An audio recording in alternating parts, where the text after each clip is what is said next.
Ou algum caso assim, de repente, que tenha te marcado e falar, nossa, que loucura foi essa? Eu deixei, eu fiquei sem dormir 3 dias, não sei. Teve um que fiquei mais de 3 dias, inclusive.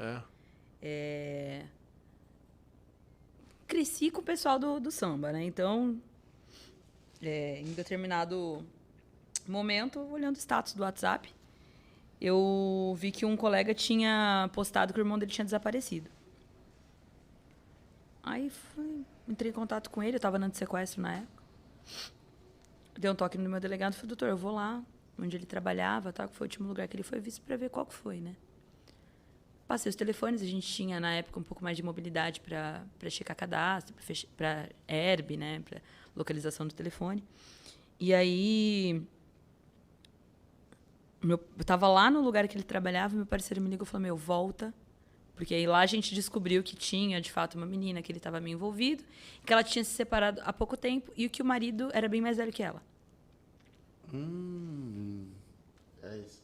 Você já vê que a forma que vai dando já não é muito boa. Você já fala, Aí eu tava lá, levantei essas informações, o parceiro me ligou, falou, volta pra base, porque a herb do celular dos 3 tá dando no mesmo local, tá dando a mesma herb, a mesma antena, com o mesmo azimuth, né? Ou seja, com a mesma angulação. Certo. O que provavelmente caracterizava que os 3 estariam juntos ou em lugares muito próximos.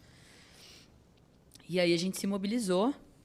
Só tenho a agradecer ao Dr. William Wong, que era meu titular na época. Mobilizamos a equipe inteira, que nem era competência da minha delegacia, mas por ser uma pessoa conhecida e com autorização também do departamento, a gente abraçou a ideia, porque a delegacia de desaparecidos era, nem sei como está agora, mas era do DHPP e era a 4ª delegacia de sequestro. Né? Eu era da 3ª, que era sequestro relâmpago na época. E aí o doutor abraçou a investigação, a gente foi para cima. E em menos de 24 horas a gente descobriu o que tinha acontecido. Que, de fato, era um menino de 16 anos. Nossa. A menina tinha 24, 26. O ex-marido tinha 42. E o menino tinha 16. 16. E aí ela separou, mas ele ficou orbitando ali, né? Então pra ela era confortável, porque ele ajudava com umas coisas, né? Levava uma compra e tal. O ex-marido. O ex-marido. E ela saindo com de 16 com a vítima. voando.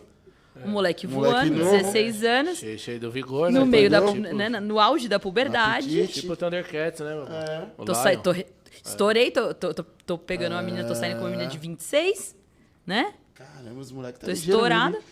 Com 16 ele não parecia ter 16, ele tinha 1,80 m e lá vai cacetada. Ele era enorme, não tinha a cara de ter 16 anos. E aí a gente começou a investigar, tal, chegou nela, conversou, e monitorando o celular dele, chamou o patrão dele e tal, foi ouvindo todo mundo. Esse é um caso que eu tenho mais liberdade para falar, porque ele é confesso. Certo. Então, não tem como. A gente tem um pouco mais de liberdade. E aí a gente foi monitorando, mapeamos a família dele, descobrimos que ele tinha uns parentes no Capão. O patrão dele foi ouvido, ele trabalhava de ajudante geral, para fazer a manutenção de tudo, num hotel que tinha um drive-in também. E aí a gente conversou, o patrão falou que não sabia, imagina que ele era um cara super correto, trabalhador, né? Ele era da Paraíba, veio para cá fazer um tempo considerável já, casou com a menina, não sei o quê, mas que era um cara honesto, de família. E aí a gente percebeu no dia seguinte, né, de manhã, a gente monitorando já. Passamos a noite tentando pegar ele, não conseguimos descobrir onde ele estava. Depois ele mesmo contou que ele dormiu em cima de uns sacos de ráfia, no meio de um bosque que tinha, lá na área do 74DP, lá em Taipas. Nossa, que...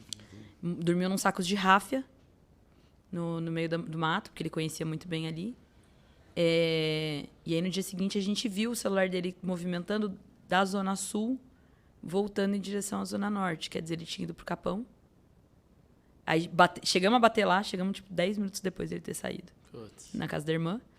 Só que quando os meninos perceberam a movimentação das herbes, eles perceberam que ele estava no trem, indo pro Jaraguá, que era a estação mais próxima.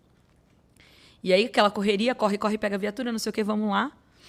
Fomos pro Jaraguá e ele estava indo encontrar o patrão. Mas já fomos no Peguei. Os meninos por isso que eu falo, eu nunca tive a chance de perder a cabeça, porque os colegas sempre preservaram, assim. A hora do Peguei, que eu encostei de viatura, os meninos já me puxaram pro outro lado, para não chegar nem perto. Mas aí é uma coisa que assim, é diferente de uma perversão, né? Como as pessoas falam, de uma psicopatia. Porque o cara depois não acreditava no que ele tinha feito. E foi um crime que, assim, não foi... Quando a gente abordou lá, o doutor conversou com ele e falou, não, pô, a gente sabe que não era a sua intenção, paraná, mas, pô, puta situação que você estava passando. Vamos acabar com isso, leva a gente onde está o corpo. Mas já calma sabe aí que eu tô confuso. O patrão ou Não, o cara. Ah, Pro cara. O patrão tava lá. O patrão se ligou que a gente sabia que ele sabia de alguma coisa e ia encontrar o cara. Tava lá, mas... Assim, ó, vai moer pra você. Não né? se comprometeu também. A gente pegou o cara antes deles se encontrarem.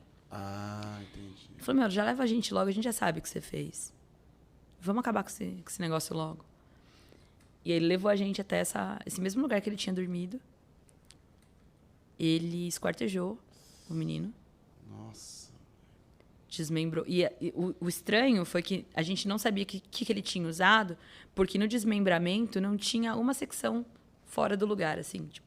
Caramba. Ele desossou, de fato. Tipo, ele tirou na articulação. Então, cabeça do fêmur, por exemplo, não tinha um risco de faca que sabe? Foi serviço de especialista mesmo. Exato. Sabia o que tava fazendo. Na época, a gente achou, pô, o cara deve ser açougueiro, deve ser alguma coisa assim. Mas como ele veio da Paraíba, o pai dele mexia com... Eu não sei se era gado ou se com cabrito, quando ele era pequeno. Então, ele tinha uma noção maior de anatomia. Ele desmembrou certinho o tronco, ele cortou o tronco, cortou no lugar certo, braço e tal. E eu conhecia esse menino. Desde pirralho. Putz. Não tinha tanto contato, tinha mais contato com os irmãos dele, que eu trabalhei com os irmãos dele um tempo, com os irmãos e primos, mas conhecia de pirralho, desde os 6 anos de idade.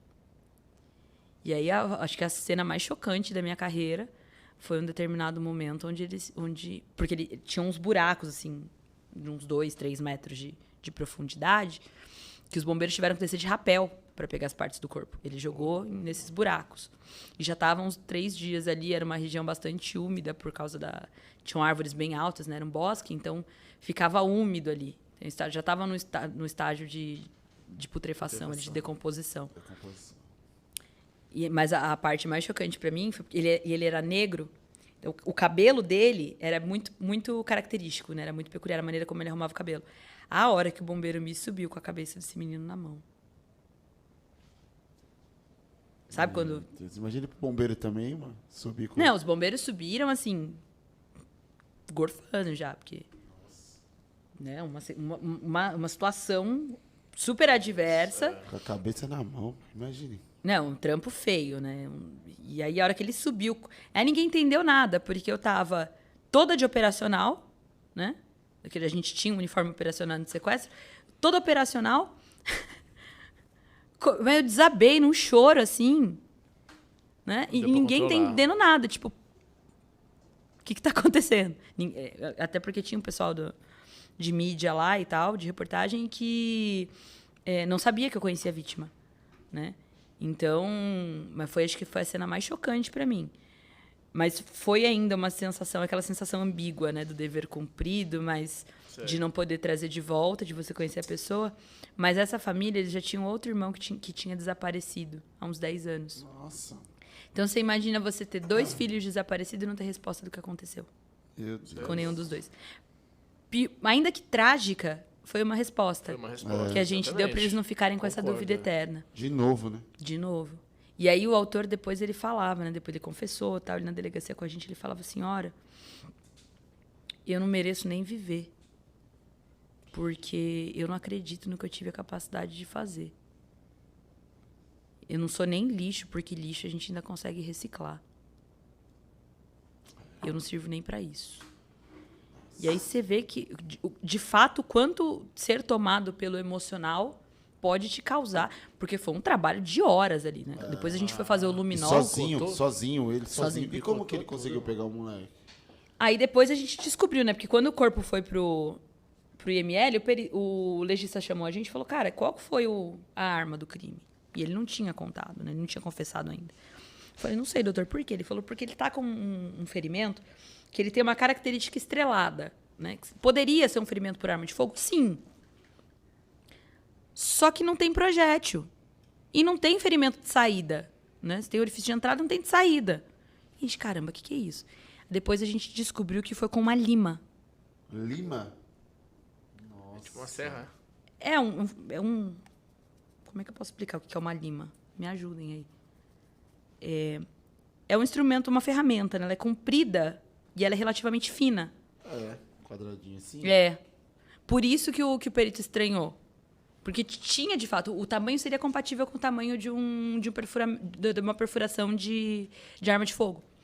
Né? Então, ele levou o menino para um galpão, para um...